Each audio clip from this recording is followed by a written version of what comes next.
subscribe and press bell icon. Hello students, आप सभी का स्वागत है द स्टडी अड्डा पर। Today we are going to study the question answer of chapter 8 motion. आज हम चैप्टर 8 के जो क्वेश्चन आंसर हैं यानी मोशन के क्वेश्चन आंसर हैं उनके बारे में पढ़ेंगे, अच्छे से उनको समझेंगे। और इसमें जो चैप्टर के अंदर जो क्वेश्चन दिए गए हैं उन्हें भी मैं पहले डिस्कस करूंगा और उसके बाद एक्सरसाइज के जो क्वेश्चन हैं जो कि लास्ट में एनसीईआरटी में दिए गए हैं। तो इस चैप्टर में हमें पढ़ने हैं मोशन से रिलेटेड क्वेश्चंस। तो आइए शुरू करते हैं। सबसे पहले आपको एक चीज़ बता दूं, अगर आप अनअकैडमी पे ज्वाइन करते हैं और द स्टडी अड्डा को फॉलो करते हैं और कोई सब्सक्रिप्शन लेने के लिए आप कोड यूज़ कर सकते हैं 10% डिस्काउंट के लिए, अड्डा 10। टेलीग्राम पर ग्रुप ज्वाइन कर सकते हैं, वहां पर अपने क्वेश्चन पूछ सकते हैं। टेलीग्राम में आप सर्च करेंगे द स्टडी अड्डा, फेसबुक पर द स्टडी अड्डा सर्च करेंगे, पेज आ जाएगा, वहां पर आप अपने क्वेश्चन पूछ सकते हैं। डिस्क्रिप्शन में लिंक दिए हुए हैं इन सभी के। व्हाट्सएप ग्रुप भी है। और चाइल्ड डेवलपमेंट पेडागोजी का जो कोर्स खरीदना चाहते हैं, जो कि बीएड, सीटेट या डीएसएसबी और इन एग्जाम्स की प्रिपरेशन करने वाले बच्चे हैं, तो वो चाइल्ड डेवलपमेंट पेडागोजी का कोर्स खरीद सकते हैं अड्डा 247 ऐप पर जाकर के। और इन सभी के लिंक्स जो है आपको डिस्क्रिप्शन में मिल जाएंगे। तो क्वेश्चंस की बात करते हैं। जो हम क्लास 9th के चैप्टर मोशन में पहला क्वेश्चन जो चैप्टर के अंदर दिया गया है एनसीईआरटी में, वो क्वेश्चन है एन ऑब्जेक्ट। तो question is an object has moved through a distance. कोई एक ऑब्जेक्ट है जो एक डिस्टेंस के थ्रू मूव करता है। ए से बी इस रास्ते से भी जाया जा सकता है, ए से बी इस रास्ते से भी जाया जा सकता है। दो पाथ हैं। Can it have zero displacement? Can it have zero displacement if object goes from A to B. A से ये बी तक आया और फिर बी से ए तक आया, यानी अगर सर्कल में इसने कंप्लीट रिवॉल्यूशन कर लिया, यानी इनिशियल पोजीशन और फाइनल पोजीशन अगर सेम हो गई, तो डिस्प्लेसमेंट हो जाता है जीरो। डिस्प्लेसमेंट क्या होता है? आप कहीं गए और आप एक पाथ से ट्रेवल कर रहे थे, तो आपका पाथ था ये, तो आपका इनिशियल पॉइंट यहाँ हो जाएगा, ए इनिशियल पॉइंट हो जाएगा और बी फाइनल पॉइंट हो जाएगा। तो जो पाथ आपने फॉलो किया यानी जिस रास्ते से आप गए, उस पाथ की टोटल लेंथ, ये जो इसकी लेंथ होगी, मान लो यहाँ 10 मीटर, फिर 5 मीटर और फिर 10 मीटर, तो टोटल आप चले 25 मीटर। तो ये तो आपका हो गया डिस्टेंस।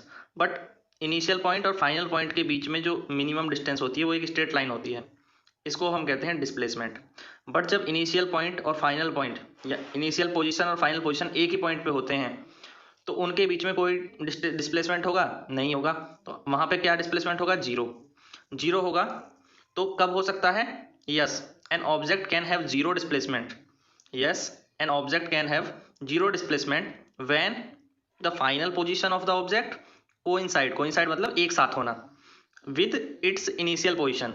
जब एक साथ होती हैं, इनिशियल पोजीशन पूरा चक्कर लगा करके आप यहीं आ गए, तो आपकी जो इनिशियल पोजीशन थी वो भी ए पे थी और फाइनल पोजीशन वो भी ए पे थी। तो इसमें क्या हुआ कि आप जो है बिल्कुल भी आपने डिस्प्लेसमेंट कवर नहीं किया, यानी जीरो डिस्प्लेसमेंट। जैसे किसी पार्क में घूमते हुए आप एक स्थान से चलना शुरू करें और घूम करके वहीं आ जाएं, तो फाइनली क्या होगा? जीरो डिस्प्लेसमेंट होगा।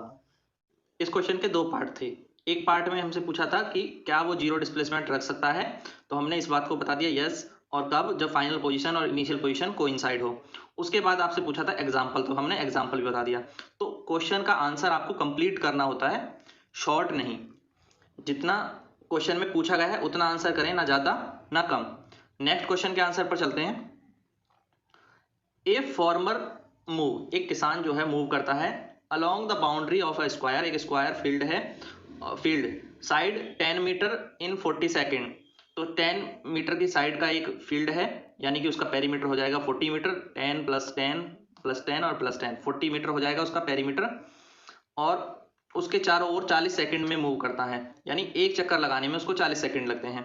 तो टोटल टाइम दिया, what will be the magnitude of displacement. उसके डिस्प्लेसमेंट का मैग्नीट्यूड क्या होगा कि वो कब कहाँ होगा। Farmer at the end of 2 minute 20 second, 2 minute 20 second चलने के बाद वो कहाँ पे होगा, और वहां से उसका डिस्प्लेसमेंट इनिशियल पॉइंट से, मान लो ए से उसने चलना स्टार्ट किया, तो फॉर्मर ने स्टार्ट किया ए से चलना और वो पहले 40 सेकंड में एक चक्कर लगाया, फिर अगले 40 सेकंड चलता है, फिर एक चक्कर पूरा लगाया, 80 सेकंड हो गए, फिर 40 सेकंड चलता है, फिर एक चक्कर लगाया, तो 120 सेकंड हो गया। वो 2 मिनट पूरे हो चुके हैं, फिर एक चक्कर के लिए आगे बढ़ा, तो वो 20 सेकंड में 20 मीटर चल करके सामने सी पॉइंट पर पहुंचा था। तो इसका डिस्प्लेसमेंट क्या होगा? ये जो पोजीशन है, ये जो इसका डायगोनल है, अगर हम वो डायगोनल की लेंथ फाइंड कर लें तो हमें पता चल जाएगा कि उसका जो है डिस्प्लेसमेंट कितना है। तो ये तो होगी प्रैक्टिकली बात। तो टोटल टाइम कितना दिया था 2 मिनट 20 सेकंड, तो कैलकुलेट कर लेंगे 140 सेकंड होते हैं, 1 मिनट में 60 सेकंड होते हैं। अगर स्क्वायर फील्ड का साइड 10 है तो पेरीमीटर क्या हो जाएगा 4a होता है, पेरीमीटर स्क्वायर का पेरीमीटर कितना होता है 4a, तो p इजिकल टू 4a, तो 4 इंटू 10 40 मीटर हो गया, 40 मीटर हो गया। टाइम टेकन एक चक्कर में 40 सेकंड लगते हैं, तो तीन चक्कर तो वो 140 सेकंड में पूरे लगा लेगा और आधा चक्कर और लगाएगा, यानी नंबर ऑफ रिवॉल्यूशन क्या हो जाएंगे total time upon total time taken in 1 revolution. तो 140 को डिवाइड किया 40 से तो 3.5 आ गया, यानी कि 3 चक्कर पूरे लगाए और आधे चक्कर में वो सामने पहुंच गया सी पे। ए से कहाँ पहुंच गया सी पे पहुंच गया, तो एक ट्राइंगल बन गया। ट्राइंगल के लिए पाइथागोरस थ्योरम आप सभी जानते हैं, ये साइड भी 10 है और ये साइड भी 10 है, तो क्या होता है root L P square plus B square आपने पढ़ा है, ठीक है। तो इसी तरह से हाइपोटेनियस निकालते थे, तो हाइपोटेनियस ही निकालना है, तो डिस्प्लेसमेंट क्या है हाइपोटेनियस है, डिस्प्लेसमेंट इज ए सी, तो root ten square plus 10 square, तो 100 प्लस 100 200 हो जाएगा, रूट 200 और रूट 200 का वैल्यू सॉल्व करेंगे तो 10 रूट टू का वैल्यू होता है 1.414, तो 1.41 की मल्टीप्लाई 10 के साथ कर देंगे तो 14.14 आंसर आ जाएगा, ठीक है 14.14 आंसर आ जाएगा। इस तरह से इसको सॉल्व किया, 100 प्लस 100 किया 200 हो गया, 200 फिर 10 बाहर निकल गया तो रूट 2 आ गया, और रूट 2 की वैल्यू जो होती है उससे मल्टीप्लाई कर दिया और आंसर आ गया।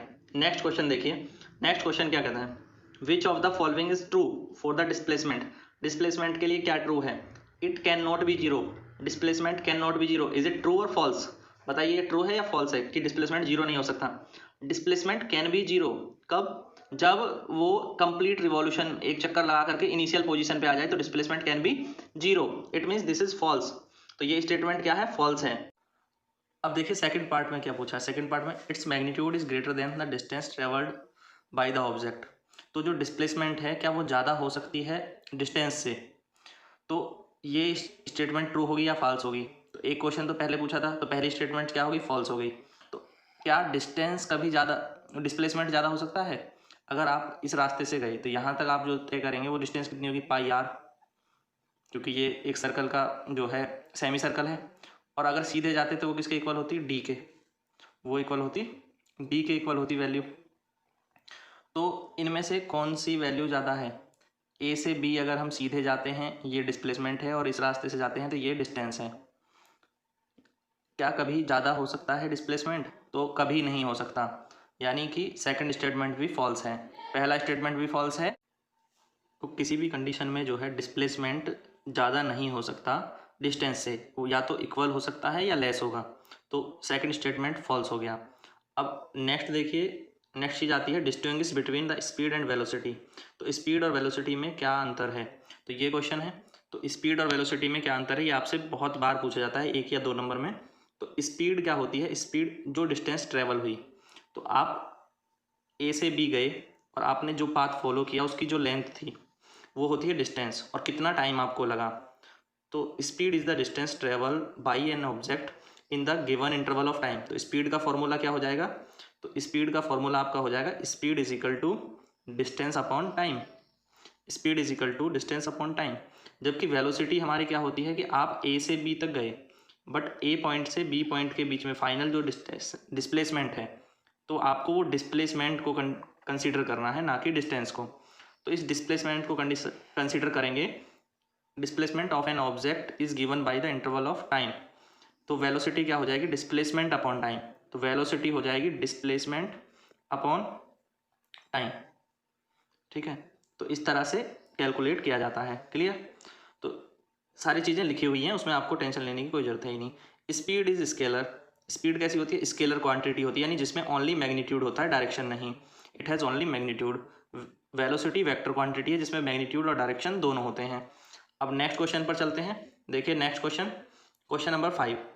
तो क्या क्वेश्चन है, अंडर व्हाट कंडीशन, किस कंडीशन में is the magnitude of average velocity of an object equal to its average speed, किस कंडीशन में एवरेज वेलोसिटी और एवरेज स्पीड दोनों इक्वल होंगी, यानी कि एवरेज वेलोसिटी क्या होनी चाहिए, एवरेज स्पीड के इक्वल होनी चाहिए, ये हमसे पूछा है। तो किस कंडीशन में हो सकती हैं, it can happen only in one condition, कब हो सकता है, जब आप स्ट्रेट लाइन में चल रहे हो, जैसे ये सीधी सड़क है और आप इस पर सीधे चलते जा रहे हैं, तो जब स्ट्रेट लाइन में आप ट्रेवल कर रहे हो और तो आपकी जो एवरेज वेलोसिटी है और एवरेज स्पीड है वो क्या होगी, इक्वल होगी। The magnitude of average velocity of an object is equal to the average speed only when an object is moving in a straight line.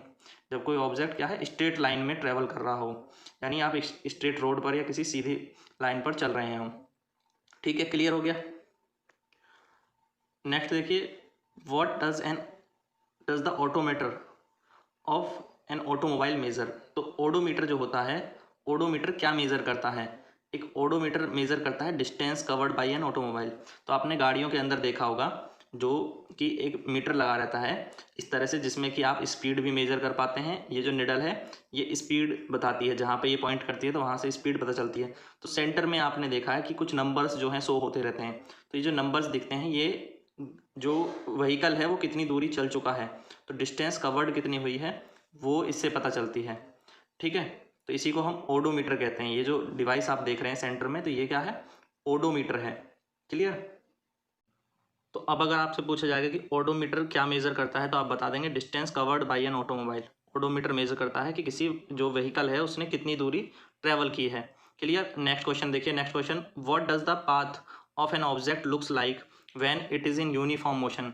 तो वो पाथ कैसा लगेगा, दिखाई देगा जब कोई जो ऑब्जेक्ट है वो यूनिफॉर्म मोशन कर रहा है, यानी एक कांस्टेंट उसमें स्पीड से चला जा रहा है। तो उसका जो पाथ होना चाहिए यूनिफॉर्म मोशन के लिए, पाथ कैसा होना चाहिए, स्ट्रेट लाइन। जैसे कि लास्ट क्वेश्चन में हमने लिया था, पाथ होना चाहिए स्ट्रेट लाइन। अगर कोई ऑब्जेक्ट स्ट्रेट लाइन में ट्रेवल कर रहा है विद अ कांस्टेंट स्पीड, तो it will be called uniform motion, उसको हम कहेंगे uniform motion. Next question numerical है, question number 8। During an experiment, एक एक्सपेरिमेंट किया गया, a signal from a spaceship, एक स्पेसशिप से सिग्नल भेजा गया, reach the ground station, ground station के लिए इन 5 मिनट्स। इन 5 मिनट्स, कितने टाइम में वो पहुंचा ग्राउंड स्टेशन पे, 5 मिनट में। तो 5 मिनट्स के अंदर सेकंड आप निकालोगे तो कितने हो जाएंगे, 30 सेकंड। 5 × 60 कर लोगे तो 30 सेकंड हो जाएंगे। ठीक है, आगे क्वेश्चन में देखिए क्या है, what was the distance of spaceship from the ground station.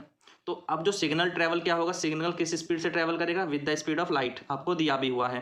तो स्पीड ऑफ लाइट कितनी होती है, 3 × 10⁸। 3 × 10⁸ की स्पीड से सिग्नल ने ट्रेवल किया। अब जब सिग्नल ट्रेवल करता है, ये आपके पास स्पीड हो गई और यहाँ पे आपको टाइम दे दिया। तो डिस्टेंस इज क्या होती है, speed into time. This is the formula, distance is equal to speed into time. तो स्पीड 3 × 10⁸ और टाइम 300 सेकेंड कैलकुलेट करेंगे तो 3 3 × 9 होते हैं और 10⁸ ये थे और 100 की 2 जीरो हैं, तो 10⁻2 और ऐड हो जाएंगे तो 9 × 10⁻10 हो जाएगा। तो ये आंसर हो गया। ठीक है, clear. Next question number 9, when will you say a body is in uniform acceleration और नॉन यूनिफॉर्म एक्सेलरेशन। हम कब कह पाएंगे कि एक बॉडी जो है वो यूनिफॉर्म एक्सेलरेशन में है या नॉन यूनिफॉर्म एक्सेलरेशन में है। तो दिस इज द क्वेश्चन।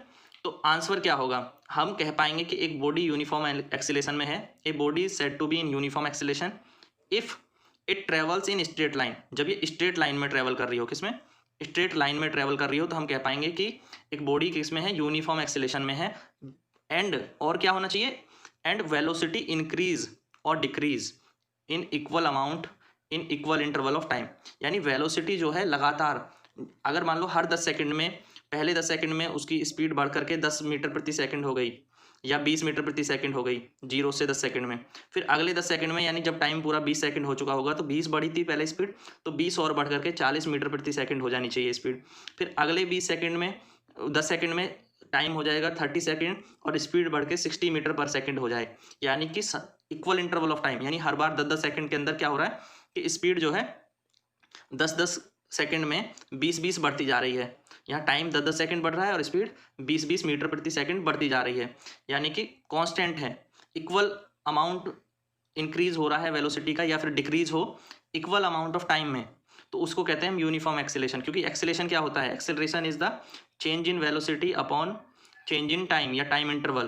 तो जब ये कांस्टेंट होगा, चेंज इन वेलोसिटी हर बार 20, चेंज इन टाइम हर बार 10, तो एक्सेलरेशन क्या हुआ 2। ऐसे ही फिर दोबारा, तो अगेन एंड अगेन आप अगर इस न्यूमेरिकल को सॉल्व करेंगे तो हर बार एक्सेलरेशन क्या मिलेगा, 2 मीटर पर सेकंड स्क्वायर। तो it means there is a uniform. तो यूनिफॉर्म की कंडीशन है आपको स्ट्रेट लाइन में ट्रेवल करना है, प्लस वेलोसिटी एक सेम रेट से बढ़ते जाने चाहिए या सेम रेट से घटते जाने चाहिए। आई होप आपको ये अच्छे से समझ में आ गया होगा। स्पीड लगातार या तो बढ़ती जाए या फिर घटती जाए और आप एक स्ट्रेट लाइन में ट्रेवल कर रहे हो। अदर केस में क्या हो जाएगा, नॉन यूनिफॉर्म। या तो आपने डायरेक्शन बदल दी, पहले आप ऐसे चल रहे थे, आपने डायरेक्शन चेंज कर दी तो एक्सेलेरेशन चेंज हो जाएगा, वो नॉन यूनिफॉर्म की कंडीशन में आ जाएगा।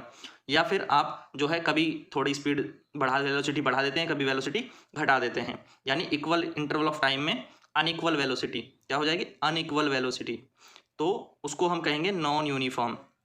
नॉन यूनिफॉर्म में चेंज हो जाता है, वेलोसिटी कांस्टेंट नहीं होती है, यानी rate of change of velocity is not constant. और डायरेक्शन अगर हम चेंज कर दें, जैसे सर्कल है, सर्कल में कभी भी यूनिफॉर्म एक्सेलेरेशन नहीं होता, क्योंकि हर एक पॉइंट पे डायरेक्शन चेंज हो रही है, हर एक पॉइंट पे जो है वेलोसिटी की डायरेक्शन क्या है, चेंज हो जाती है। इसीलिए अगर सर्कुलर मोशन है तो उसमें यूनिफॉर्म एक्सेलेरेशन नहीं हो सकता, ठीक है, वहाँ पे नॉन यूनिफॉर्म एक्सेलेरेशन होगा, भले ही स्पीड इक्वल क्यों ना रहे। नेक्स्ट क्वेश्चन पे आ गए हैं हम, नेक्स्ट क्वेश्चन को समझना है। A bus decrease its speed from 80 kilometre per hour to the 60 kilometre per hour in 5 second. एक बस ने अपनी स्पीड को 80 किलोमीटर पर आवर से, जो कि इनिशियल स्पीड थी, इनिशियल स्पीड होती है यू, फाइनल स्पीड कर ली 60 किलोमीटर पर आवर, जिसको हम वी से डिनोट करते हैं, तो ये वी है और ये यू है। इसको मीटर पर सेकंड में आप चेंज करेंगे, तो मीटर पर सेकंड में चेंज करने के लिए 5/18 से मल्टीप्लाई करते हैं, आपको पता होना चाहिए। तो इसको सॉल्व किया तो मीटर पर सेकंड में आ गया 22.2, और इसी तरह 60 को मीटर पर सेकंड में चेंज करेंगे तो 16.6। तो ये दोनों वेलोसिटी हमें यू मिल गया मीटर पर सेकंड में 22.22 और 16.66। अब हमें निकालना है, टाइम भी दिया है, 5 सेकंड का टाइम इंटरवल दिया है, तो एक्सेलेरेशन निकालना है। एक्सेलेरेशन कैसे निकालते हैं, a is equal to V minus U upon T, ये फॉर्मूला होता है, या फिर आप इसको v is equal to you plus A T से भी प्राप्त कर सकते थे, जो कि फर्स्ट इक्वेशन ऑफ मोशन है। v is equal to you plus A T उसी से आया है, u इधर चला जाएगा तो माइनस का हो जाएगा, t से डिवाइड हो गया, समझ गए। तो क्या हुआ कि u इधर चला गया, माइनस में हो गया, तो v माइनस यू और t आ गया अपॉन में। तो a is equal to v minus U values put कर दी, 16.66 माइनस 22.22 अपॉन 5। तो आप इनको जो है सॉल्व करेंगे, ऊपर दोनों का माइनस करेंगे, दोनों वैल्यू का, और उसमें डिवाइड करेंगे, तो आंसर आएगा -1.112 मीटर पर सेकंड स्क्वायर, ठीक है, ये आंसर आ जाएगा। तो ये नेगेटिव में आया है क्योंकि स्पीड घट रही थी, अगर हम देखेंगे तो 80 से 60 हो गई, यानी स्पीड क्या हो रही थी, डिक्रीज हो रही थी, इसीलिए एक्सेलरेशन क्या है, नेगेटिव में है। तो इसको हम एक्सेलरेशन भी नेगेटिव एक्सेलरेशन को हम रिटार्डेशन भी कहते हैं, क्या कहते हैं, retardation. Negative acceleration is also known as retardation. Next question number 11। Question number 11 में क्या है, a train starting from a railway station, एक ट्रेन एक रेलवे स्टेशन से स्टार्ट होती है, moving with the uniform acceleration, attain a speed 40 kilometre per hour in 10 minutes. Zero से चलती है और 10 मिनट में उसकी स्पीड 40 किलोमीटर प्रति घंटा हो जाती है, सिंपल। इनिशियल स्पीड वेलोसिटी कितनी थी, u is equal to 0, final velocity v is equal to 40 kilometre per hour, metre per second में चेंज किया 11.11 आ गया। यहाँ तक कोई कन्फ्यूजन किसी तरह की, हमारे पास जो डाटा था इनिशियल रेस्ट में थी तो 0 ले लिया, v40 दिया हुआ है, 10 मिनट का टाइम था, मिनट के टाइम को सेकंड में चेंज किया 600 सेकंड, तो हमें v की वैल्यू भी पता है, u की वैल्यू भी पता है और t की वैल्यू भी पता है। एक्सेलेरेशन फाइंड करना है, सिंपल सी इक्वेशन होती है, v is equal to you plus A T, या डायरेक्टली फॉर्मूला है a is equal to v minus U upon T. तो कैलकुलेट करेंगे एक्सेलेरेशन के फॉर्मूले से, a is equal to V minus U upon T, value put किया तो आंसर आ गया 0.0185 मीटर पर सेकंड स्क्वायर। तो ये है एक्सेलरेशन, ठीक है, ये एक्सेलरेशन हो जाएगा। क्वेश्चन नंबर 12 को समझिए, देखिए स्टूडेंट्स, क्वेश्चन नंबर 12 क्या कह रहा है, और जो क्वेश्चन के नंबर हैं ये मैंने थोड़े से चेंज किए हैं। जो चैप्टर के अंदर जो क्वेश्चन है उनमें आपको अलग अलग पेज पर एक दो तीन तीन तीन चार चार क्वेश्चन दिए हुए हैं, तो मैंने उन सबको स्टार्टिंग से लास्ट तक चैप्टर के क्वेश्चंस को सीरियल वाइज लगा दिया है, फर्स्ट 1 2 3 4। तो आप उसको पेज नंबर के अकॉर्डिंग ज़रूर मैच कर लेंगे कि फर्स्ट क्वेश्चन आया, सेकंड क्वेश्चन आया, थर्ड क्वेश्चन आया, उसके बाद फिर दोबारा से फर्स्ट आ जाएगा, फिर सेकंड आ जाएगा। तो मैंने इसको 4 और फिर सेकंड को 6 इस तरह से नंबर देता हुआ चला गया हूँ, तो वहाँ पे जो है आपको प्रॉब्लम नहीं होनी चाहिए। आपको बस क्वेश्चन चेक करना है कि चैप्टर में कहाँ पे दिया हुआ है, और आंसर ये आपको मिल ही जाएगा। चैप्टर के अंदर ये सारे क्वेश्चन दिए हुए हैं और बाद में एक्सरसाइज क्वेश्चन भी हम करने वाले हैं। तो क्वेश्चन नंबर 12 जो है, what is the nature of the distance and time graph. तो डी एंड टी ग्राफ के नेचर की बात हो रही है, क्या नेचर होगी, for uniform and non uniform motion. तो जब यूनिफॉर्म मोशन होगा तो ग्राफ जो है स्ट्रेट लाइन होगा, क्या होगा, एक स्ट्रेट लाइन होगा, बट किसी के पैरेलल नहीं होगा, विद ए स्लोप होगा। वो कहीं और से भी स्टार्ट हो सकता है, ओरिजिन से भी स्टार्ट हो सकता है। तो ग्राफ जो है एक एंगल बनाते हुए स्ट्रेट लाइन क्रिएट करेगा यूनिफॉर्म मोशन के लिए, जब मोशन कैसा है यूनिफॉर्म। और जब नॉन यूनिफॉर्म होता है तो वो स्ट्रेट लाइन नहीं होकर के कर्व हो जाता है। क्या हो जाता है? कर्व हो जाता है। तो इसके जब आप प्रैक्टिकली जब उनको वैल्यूज़ को फिल करेंगे तो आपको ये अच्छे से पता चल जाएगा। जब आप ग्राफ ड्रॉ करेंगे कुछ डेटा के साथ, तो डेटा के साथ जब ग्राफ ड्रॉ करेंगे, या फिर जब हम चैप्टर वाइज वीडियोस बनाएंगे जिसमें कि चैप्टर को डिस्कस करेंगे, अभी तो हम क्वेश्चन आंसर डिस्कस कर रहे हैं, तो वहाँ पे मैं ज़रूर आपको ये चीज़ें समझाने की पूरी कोशिश करूँगा। ठीक है। Question number 13, what can you say about the motion of an object. आप किसी ऑब्जेक्ट के मोशन के बारे में क्या कह सकते हैं? Whose distance time graph is a straight line and parallel to the time axis. ऐसा वो जिसका कि जो मोशन है कैसा हो? पैरेलल हो जाए। किसके? टाइम एक्सिस के। तो देखो एक ग्राफ हमने देखा यहाँ पे, तो इस ग्राफ में क्या है कि ये डिस्टेंस टाइम ग्राफ है, ये एक्सिस डिस्टेंस का हो गया और ये वाला एक्सिस टाइम एक्सिस हो गया। तो एक लाइन हमने ड्रॉ करी parallel to the time axis. तो इसका मतलब क्या है? डिस्टेंस आपकी इंक्रीज़ नहीं हो रही। जब डिस्टेंस इंक्रीज़ नहीं हो रही, आप ट्रैवल नहीं कर रहे, तो बॉडी किस में है? तो body is eight the rest. तो स्ट्रेट लाइन जब पैरेलल होती है टाइम एक्सिस के, तो बॉडी कहाँ पे होती है? रेस्ट में होती है, DNT ग्राफ के अंदर। अगर सेम चीज़ वेलोसिटी टाइम ग्राफ के लिए होती, तो वेलोसिटी टाइम ग्राफ पे अगर पैरेलल लाइन दी होती, तो इसका मतलब होता है कांस्टेंट वेलोसिटी, यानी एक इक्वल स्पीड से। अगर आप 40 किलोमीटर पर आवर से ट्रैवल कर रहे थे तो लगातार उसी स्पीड से ट्रैवल कर रहे हो। बट डिस्टेंस टाइम ग्राफ के केस में इसका मतलब है कंडीशन क्या है? रेस्ट की कंडीशन है। ठीक है, क्योंकि डिस्टेंस तो बढ़ ही नहीं रही है, हर बार डिस्टेंस इसी पॉइंट पे है। अगर वो 10 मीटर पे था तो 10 मीटर पे ही स्टे कर रहा है, तो डिस्टेंस इंक्रीज ही नहीं हो रही है। जब इंक्रीज नहीं हो रही है तो इसका मतलब कंडीशन क्या है? रेस्ट है। क्लियर? समझ में आ गया? Next question 14, what can you say about the motion in a object speed time graph. इस बार वेलोसिटी टाइम या स्पीड टाइम ग्राफ आ गया, और इस बार भी ये पैरेलल है। तो मैंने अभी बताया था यहाँ पे क्या है? Body is moving with uniformly, यानी कि कांस्टेंट स्पीड के साथ मूव कर रही है। बॉडी कैसे मूव कर रही है? कांस्टेंट स्पीड के साथ। तो अगर इसकी स्पीड यहाँ पे 20 मीटर पर सेकंड थी, तो लगातार वही स्पीड इसकी बनी रहेगी और 20 मीटर पर सेकंड से ही ये ट्रैवल करता चला जाएगा। ठीक है, तो यहाँ पे क्या है? कांस्टेंट स्पीड है, और पहले क्या था? वो कंडीशन थी रेस्ट की। अब दूसरा एक ग्राफ दिया है, इसमें क्या है? What is the quantity which is measured by the area occupied below the velocity time graph. तो हम क्या चीज़ मेजर करते हैं? एक वेलोसिटी टाइम ग्राफ हमें दिया है B से C, और इसके नीचे का अगर हम एरिया जो है ये ड्रॉ कर लें, तो ये एरिया क्या बताता है? तो हमसे यही पूछा है, ये एरिया क्या चीज़ बताता है? ये एरिया बताता है distance covered. The area below the velocity time graph gives the distance covered. तो डिस्टेंस कवर्ड बताता है। कैसे बताता है? कि अगर हम इसका एरिया निकाल लें, तो इसका एरिया आप कैसे निकालेंगे? एक तो इसके अंदर बन रहा है रेक्टेंगल। रेक्टेंगल का एरिया आसानी से निकाला जा सकता है कि यहाँ से यहाँ तक की लेंथ या टाइम मिल जाए कि T1 और T2 का डिफरेंस क्या है।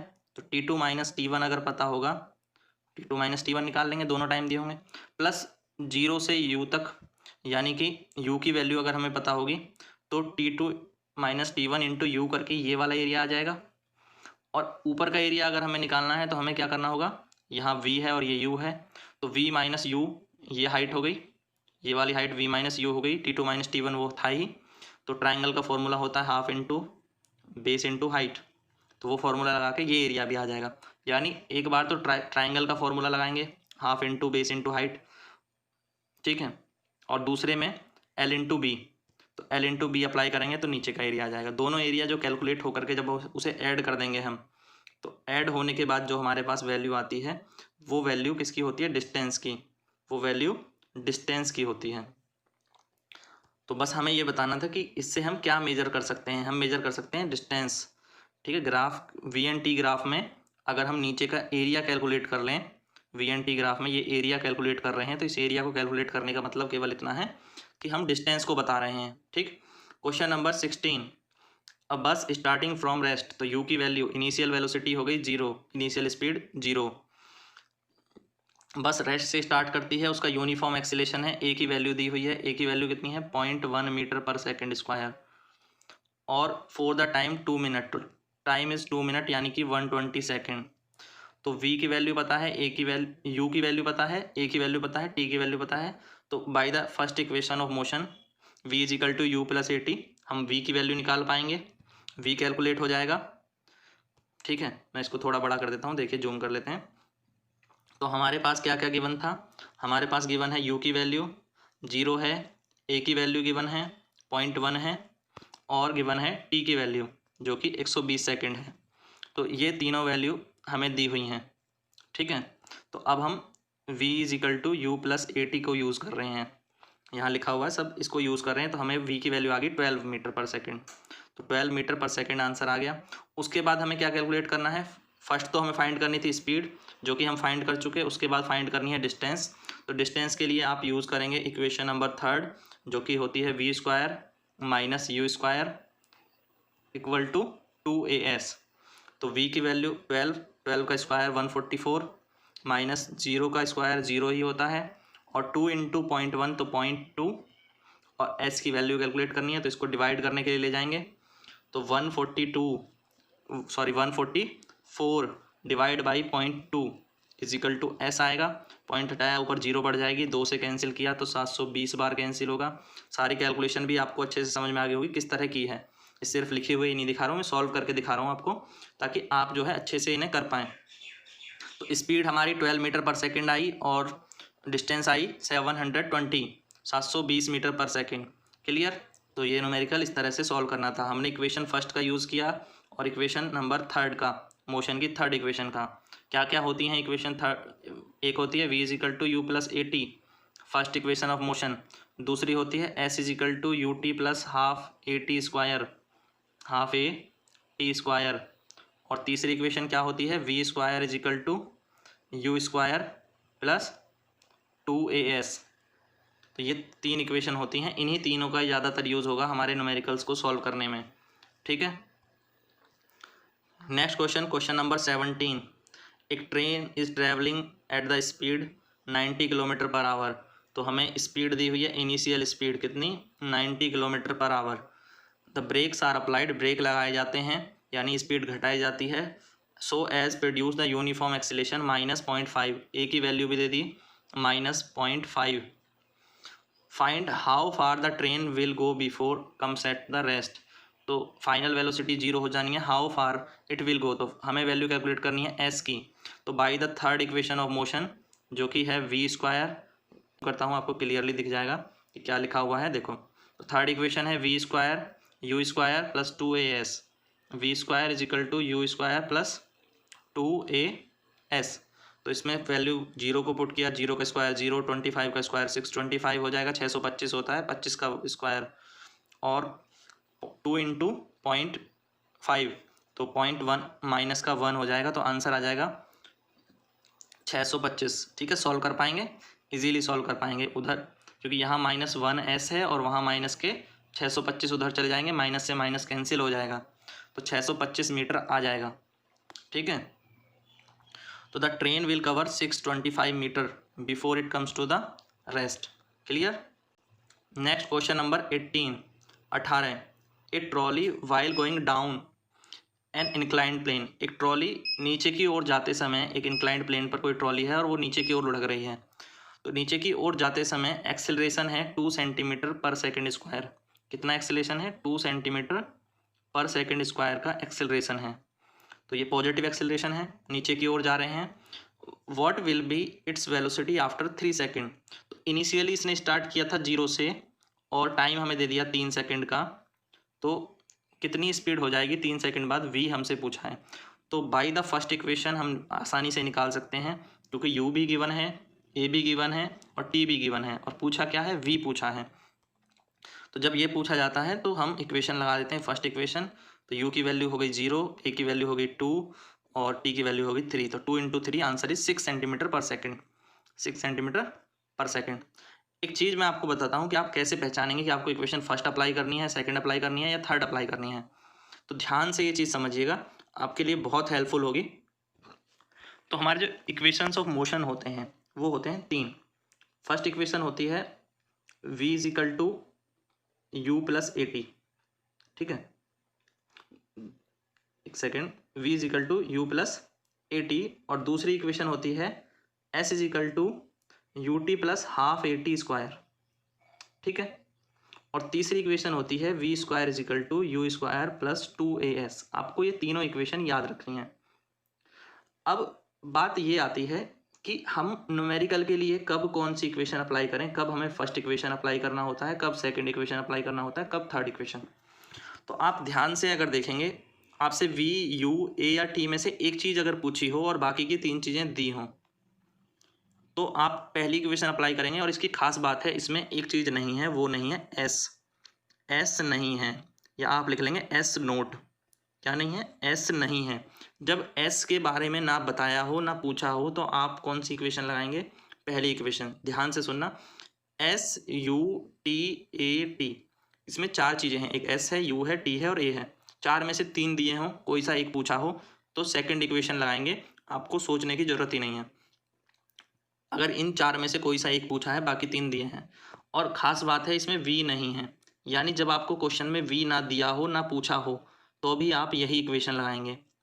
जब आपको क्वेश्चन में ना वी दिया हो ना पूछा हो तो आप सेकंड इक्वेशन ही लगाएंगे, अप्लाई करेंगे और सॉल्व कर लेंगे।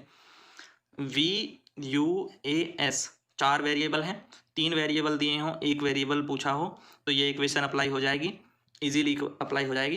कभी कभी जब हमारे दो वेरिएबल हमारे पास अननोन होते हैं तो फिर हम दो इक्वेशन ट्राई करते हैं, पहले दो इक्वेशन बनाते हैं तब जाके वो सॉल्व होता है, वो अलग बात है। मैं अभी सिंपल क्वेश्चन की बात कर रहा हूँ। तो V square you square plus 2as में एक वेरिएबल नहीं है, वो नहीं है टाइम।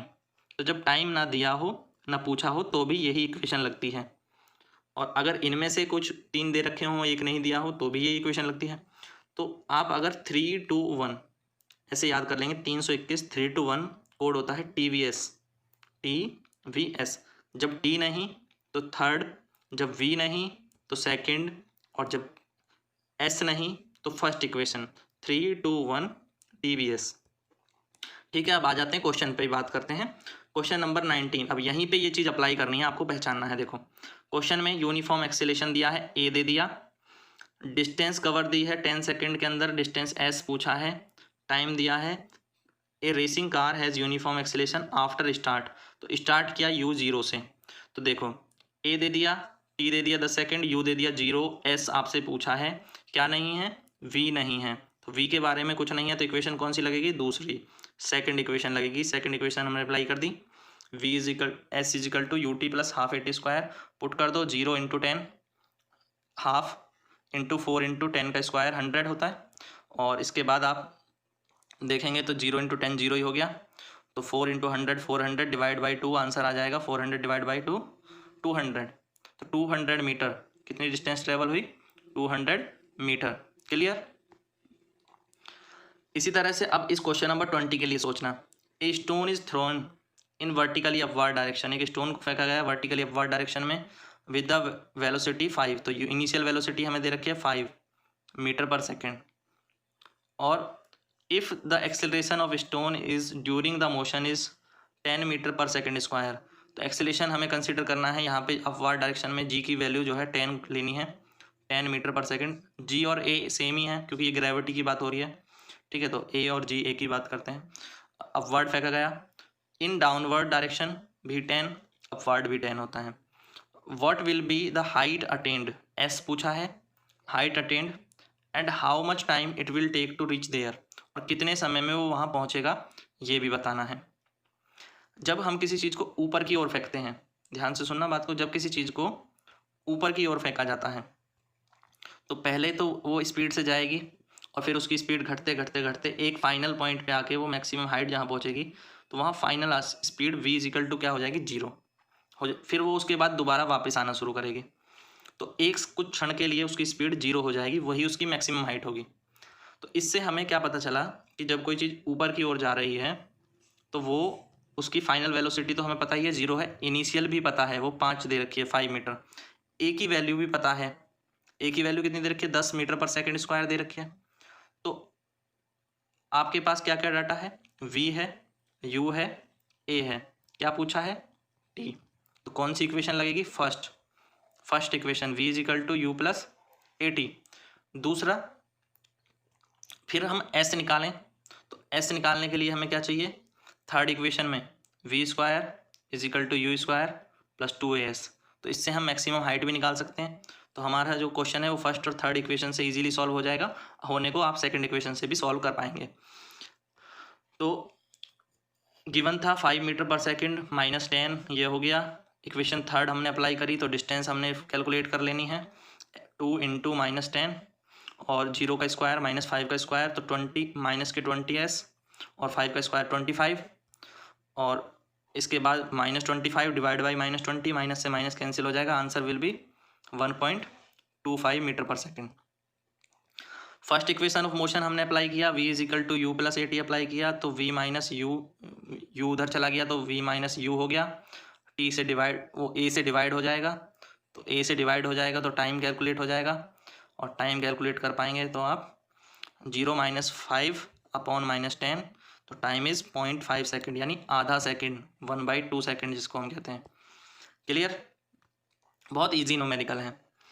अब आते हैं हमारे एक्सरसाइज के क्वेश्चन। तो अभी तक हमने जो क्वेश्चन किए वो चैप्टर के बीच में दिए हुए थे, अब इससे आगे हम एक्सरसाइज के क्वेश्चन सॉल्व करेंगे। और वीडियो को अगर अभी तक आपने लाइक नहीं किया तो लाइक जरूर करें, कहीं कोई डाउट है तो कमेंट करके पूछ सकते हैं। सारे पेजेस के आप अनअकैडमी से भी जुड़ सकते हैं, आप जो है फेसबुक पेज पे ज्वाइन कर सकते हैं, टेलीग्राम ज्वाइन कर सकते हैं, व्हाट्सअप पे ज्वाइन कर सकते हैं, और वहाँ पे अपने क्वेश्चंस पूछ सकते हैं। और चैनल को सब्सक्राइब जरूर कर लीजिएगा। एक्सरसाइज के क्वेश्चन कराने वाला हूँ, अब ध्यान से देखिए। अब देखिए इस क्वेश्चन को, एक्सरसाइज के जो क्वेश्चन हैं, तो an athlete completes 1 round of a circular track of diameter 200 metre. तो एक सर्कुलर ट्रैक है और उसका डायमीटर हमें बताया हुआ है वो है 200 मीटर, ठीक है। तो ये इसका डायमीटर हो गया, तो रेडियस हो जाएगी 100 इन 40 सेकेंड। तो वो 40 सेकेंड में एक पूरा चक्कर लगा लेता है। What will be the distance covered and displacement at the end of 2 minute 20 second. तो 2 मिनट 20 सेकेंड में अगर ये 40 सेकेंड में एक चक्कर लगाता है तो आप बताओ कि 2 मिनट और 20 सेकेंड में कितने चक्कर लगाएगा। तो जैसे कि स्टार्टिंग में एक क्वेश्चन किया था, तो 3.5 रिवॉल्यूशन। ये हमें कैसे पता चलता है, क्योंकि टोटल सेकेंड है 140 और एक चक्कर लगा रहा है 40 सेकेंड में, तो 3.5 रिवॉल्यूशन में कितनी डिस्टेंस कवर होगी। अब इसका जब डायमीटर है 200 मीटर, तो इसका पेरीमीटर कितना होगा। पेरीमीटर होता है एक सर्कल का पाई डी या 2πr, तो पाई यानी 22/7 इंटू 200। क्लियर है, तो पेरीमीटर हो जाएगा 4400/7। अब इतनी डिस्टेंस एक राउंड में, तो 3.5 राउंड में कितनी डिस्टेंस, 3.5 की मल्टीप्लाई कर लो, तो ये तो है डिस्टेंस। और 3.5 चक्कर के बाद वो एक चक्कर, फिर दूसरा चक्कर, फिर तीसरा चक्कर, फिर आधे चक्कर में कहाँ होगा, वो सामने की पोजीशन पे होगा नहीं होगा। अगर उसने एक्स से स्टार्ट किया तो वो कहाँ पहुँच चुका होगा, वाई पे। तो एक्स से स्टार्ट करके वाई पे पहुँच जाएगा, जो कि फ्रंट पोजीशन है, यानी इसका डिस्प्लेसमेंट कितना है, डायमीटर के इक्वल डिस्प्लेसमेंट कितना हो जाएगा, 200 मीटर ही हो जाएगा। ठीक है, ये बात समझ में आई। तो अब इसका सॉल्यूशन देखो, ट्रैक का डायमीटर दिया था, रेडियस आपने निकाल लिया हाफ करके, टाइम 40 सेकेंड दिया था, पेरीमीटर निकालेंगे तो 2πr से भी निकाल सकते हैं, 4400/7 आ गया, या पाई डी से निकाल सकते हैं। ठीक है, अब स्पीड क्या होती है, डिस्टेंस अपॉन टाइम। स्पीड हमने निकाली डिस्टेंस अपॉन टाइम, तो डिस्टेंस दे रखी है 400/7 और टाइम कितना था 40 सेकेंड, तो ये स्पीड आ जाएगी। इसको सॉल्व कर लेंगे तो कितनी आ जाएगी, 110/7। तो ये आ गया स्पीड। हमें डिस्टेंस कवर करनी है 140 सेकंड में, हमने यहाँ से स्पीड निकाल लिया, तो डिस्टेंस होती है speed into time, speed into time, ये होती है डिस्टेंस। अब स्पीड कितनी आई 110/7 और टाइम कितना लग रहा है 140 सेकंड, तो इसको कैंसिल कर दिया इससे, 7 से 140 को तो 20 की मल्टीप्लाई कर दोगे तो कितनी दूरी आ जाएगी, 2200 मीटर। कितनी आ जाएगी, 2200 मीटर, 2200 मीटर।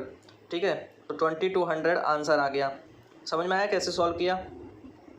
डिस्टेंस निकाली एक सर्कल की, फिर उसकी स्पीड निकाल ली, क्योंकि एक सर्कल के लिए जो है 40 सेकंड का टाइम ले रहा था, तो स्पीड हमने निकाल ली डिस्टेंस अपॉन टाइम का फॉर्मूले से। उसके बाद टोटल टाइम हमारे पास कितना था 140 सेकंड, तो इसके लिए हमने distance is equal to speed into time कर दिया। ये तो हो गया। अब इसमें जो डिस्प्लेसमेंट है वो वाला पोर्शन क्या है, डिस्प्लेसमेंट इक्वल टू हो जाएगा 2r। तो डिस्प्लेसमेंट का मैं यहाँ लिख देता हूँ, तो डिस्प्लेसमेंट कितना हो जाएगा, वो हो जाएगा 2r या डायमीटर के बराबर, जो कितना है 200 मीटर।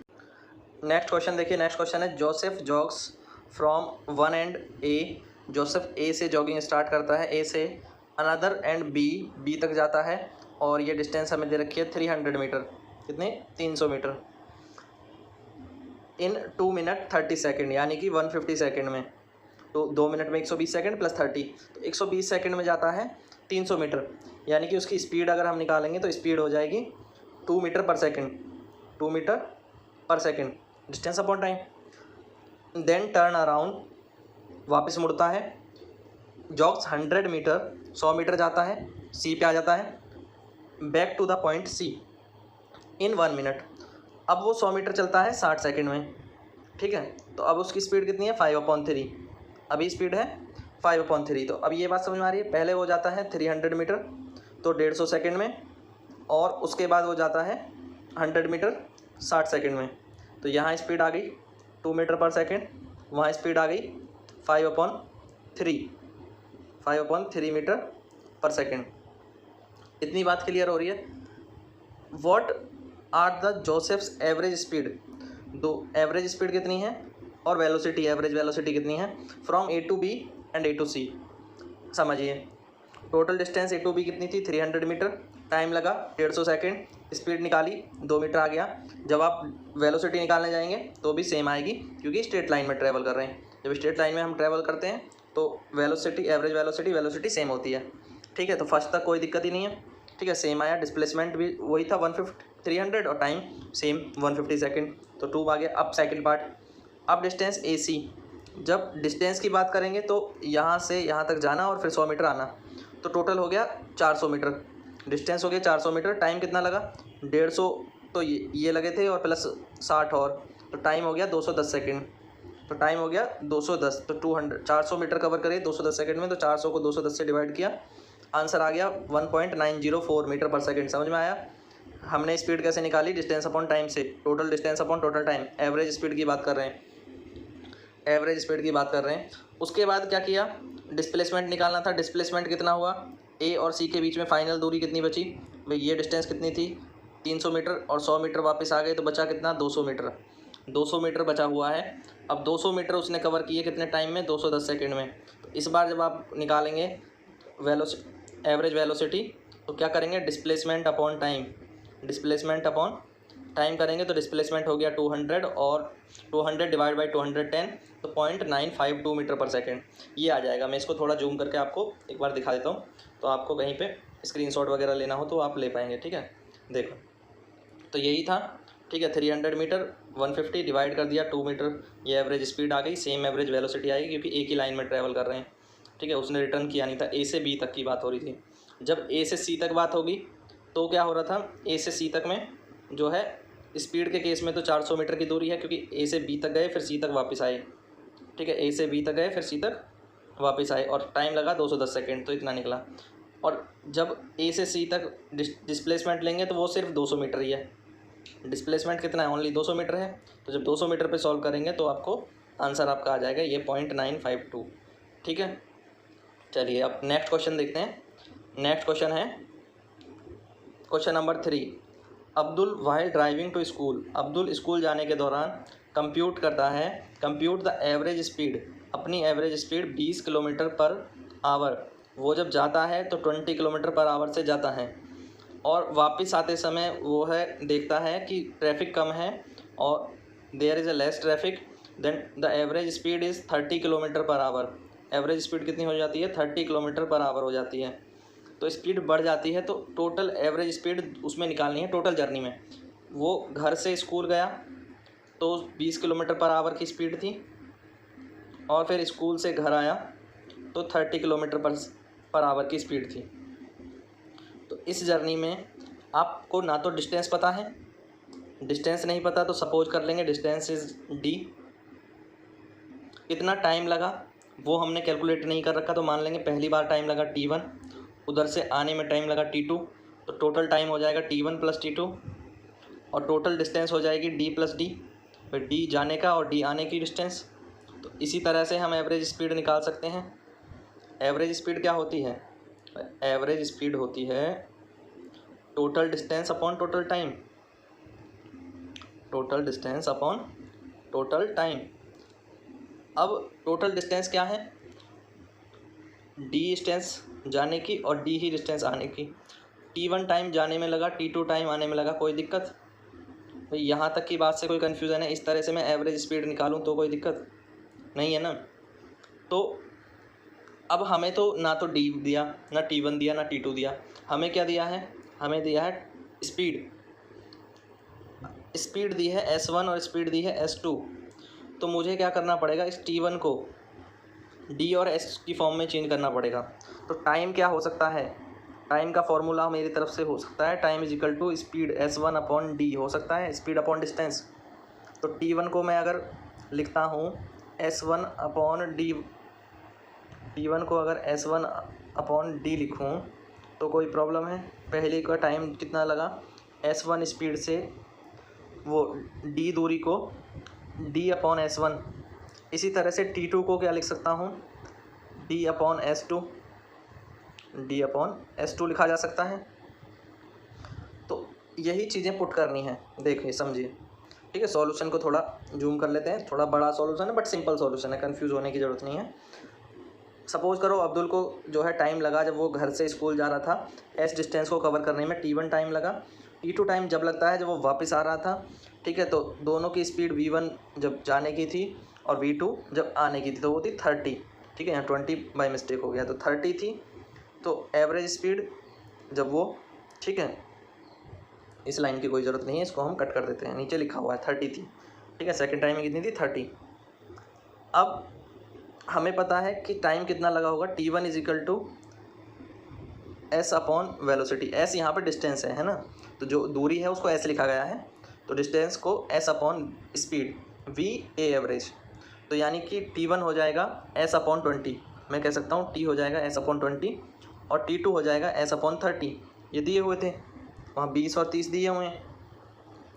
अब T1 हो गया S अपॉन 20 और T2 हो गया S अपॉन 30। तो टोटल टाइम कितना हो जाएगा? T1 प्लस T2, और टोटल डिस्टेंस कितनी हो जाएगी? S इंटू S यानी 2S। तो average distance 2S upon bracket में वही S upon 20 plus S upon 30। तो ये चीज़ समझने की है। तो लास्ट पोर्शन जो है यहाँ पे, इसका सॉल्यूशन कैसे हुआ देखिए, मैं करके दिखाता हूँ। 2S S upon 20 plus S upon 30, LCM लेंगे नीचे के पोर्शन में, तो 2S LCM हो जाएगा आपका 60, 3 बार डिवाइड हुआ तो 3S, 2 बार डिवाइड हुआ फिर 2S, 60 ऊपर चले जाएंगे, ये 60 यहाँ जाएंगे, ठीक है। जब ये 60 यहाँ जाएंगे तो फाइनली सिचुएशन क्या बन जाएगी? फाइनली हो जाएगा 120S अपॉन 5S। यहाँ तक समझ आया? 120S अपॉन 5S, या आप इसको लिख सकते थे 100S अपॉन 50S, बात सेम ही है, एक जीरो से एक जीरो कैंसिल ही हो रही है यहाँ भी, ठीक है। तो अब 120S अपॉन 5S, तो S से S कैंसिल आउट हो जाएगा और 5 से इसमें भाग कितनी बार जाएगा आपका? 24 बार। तो 24 kilometre per hour speed, average speed आ गई टोटल, ठीक है। समझ आया? तो ये इसका पूरा सॉल्यूशन है। आपको वीडियो की थोड़ी क्वालिटी बढ़ा लेनी है, अगर कहीं पे आपको थोड़ा सही नहीं दिख रहा है तो आप अपने रिजोल्यूशन बढ़ा लीजिए।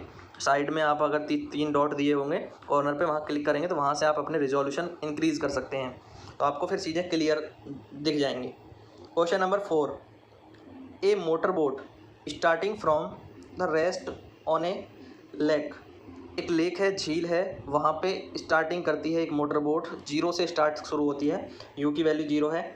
एक्सेलरेट इन स्ट्रेट लाइन, सीधी लाइन में चलती है, at a constant rate, constant rate speed दे रखी है, तो u इज इक्वल टू 0 हो गया, u इक्वल टू 0 हो गया। एक्सेलेरेशन दे रखा है 3 metre per second square, time दे रखा है 8 सेकेंड, टाइम है 8 सेकेंड। अब हमारे पास क्या क्या है? u है, a है और t है। देखो फिर से वैसा ही न्यूमेरिकल क्या पूछा है? Find out the how far does the boat travel in that time. तो s की वैल्यू पूछी है, तो v का कहीं पे जिक्र नहीं है, तो जब v नहीं होता है तो कौन सी इक्वेशन लगती है? Second equation. तो सेकंड इक्वेशन हमने अप्लाई करी, s is equal to U T plus half A T square. Second equation आपने अप्लाई करी, s is equal to U T plus half A T square. t की value 8 है, a की value 3 है, u की value 0 है, तीनों value put कर दो, तो यू टी 0 इंटू 8 0 ही हो जाएगा, और हाफ इंटू 3 इंटू 8 स्क्वायर, तो 3 into 64 upon 2, 3 into 64 upon 2, this is 32, 32 into 3, answer आ जाएगा 96 मीटर। कितना आ जाएगा? 96 मीटर। तो जीरो, वो तो ये वाला पार्ट तो कैंसिल हो जाएगा, जीरो हो जाएगा। तो यहाँ 2 से इसको कैंसिल कर दिया एक बार 4 बार, तो 3 गुणा 4 गुणा 8, तो 96 आ जाएगा आपका। 3 मल्टीप्लाई 4 मल्टीप्लाई 8। क्लियर? देखिए क्वेश्चन जो है ये एनसीईआरटी के हैं, तो आप कहोगे कि क्वेश्चन बहुत लंबा है, लॉन्ग लिखा हुआ है। कुछ बच्चे जो है बड़े मज़ेदार कमेंट करते हैं, सर हम बच्चे हैं, क्वेश्चन के आंसर छोटे कराओ या क्वेश्चन छोटे कराओ। तो भैया क्वेश्चन मैं कैसे छोटे करा सकता हूँ? क्वेश्चन तो एनसीईआरटी में दिया हुआ क्वेश्चन है, और क्वेश्चन जैसा लिखा हुआ है एज इट इज़ क्वेश्चन को वैसा लिखा गया है। आंसर मेरी कोशिश होती है बिल्कुल शॉर्ट आंसर हो, अप्रोप्रिएट आंसर हो, अच्छा आंसर हो, जिसको आप एग्ज़ाम में लिखा हो, तो आपको पूरे मार्क्स मिलें। ठीक है, तो क्वेश्चन यही है। क्वेश्चन को पढ़ना स्टार्ट करते हैं। A driver of a car travelling at 52 kilometre per hour. एक ड्राइवर है जो कि 52 किलोमीटर पर आवर की स्पीड से ट्रैवल कर रहा है, तो यू हमें पता चल गया। अप्लाई द ब्रेक्स, ब्रेक लगाता है। Accelerate uniformly in the opposite direction and the car stops in 5 second. Time हमें मिल गया 5 सेकेंड में कार रुक जाती है। अनदर ड्राइवर गिवन द, दूसरा ड्राइवर है another driver given at the 3 kilometre per hour in another car, तो उसके लिए भी इनिशियल स्पीड हमें दी है 3 kilometre per hour in another car. Apply a brake to slow down his car, stops in 10 second, और उसकी car जो है वो 10 सेकेंड में रुकती है। Same graph paper plot, on the same graph paper plot the speed versus time graph for the 2 cars, which 2 car travel further after the brakes were applied. तो कौन सी कार जब चलती रहेगी, दोनों में एक साथ हमने ब्रेक लगाए, एक कार जो है 5 सेकंड बाद रुक जाती है, एक 10 सेकंड बाद, तो कौन सी चलती रही? बी वाली। पहली कार जल्दी रुक जाती है, दूसरी कार, यानी उसमें ब्रेक लगाए गए और सेम टाइम पे ब्रेक दूसरी कार में लगाए गए, बट वो 10 सेकंड में रुकी है, पहली कार जल्दी रुक जाती है। तो यहाँ तक तो क्वेश्चन समझ में आ रहा होगा।